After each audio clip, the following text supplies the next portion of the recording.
लड़का बस गलती से अपनी माँ के ऊपर पेशाब कर बैठा। अगले दिन औरत ने देखा कि उस जगह पर सफ़ेद बालों का गुच्छा उगाया है। फिर उसने महसूस किया कि उसके मुंह के पास भी सख्त बाल निकलने लगे और दांत भी नुकीले होते जा रहे हैं।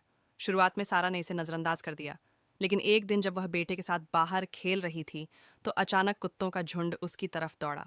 उसे लगा जैसे उसके शरीर से कोई गंध निकल रही है जिसे जानवर बहुत पसंद कर रहे हैं। नतीजतन वह कुत्तों के साथ खेलने लगी। रात को नहाते समय उसने देखा कि जहां बाल निकले थे वहां पर दर्दनाक फोड़ा सा उभर आया है।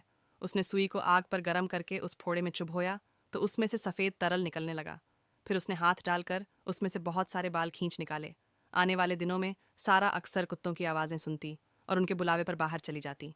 दरवाज़ा खोलते ही उसे कुत्तों का झुंड इंतजार करता दिखता और वह मुस्कुराते हुए उनके पास जाती।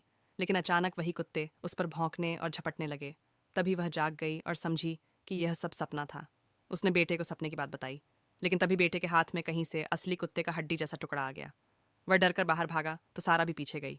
बाहर पहुंचकर उसने देखा कि उनके घर के दरवाजे पर अजीब जानवरों की भीड़ लगी थी। तभी उसे एहसास हुआ कि पिछली रात का सपना असलियत थी। अगले दिन उसके शरीर में और भी बदलाव आने लगे। कई जगह जानवरों जैसे अंग निकल आए।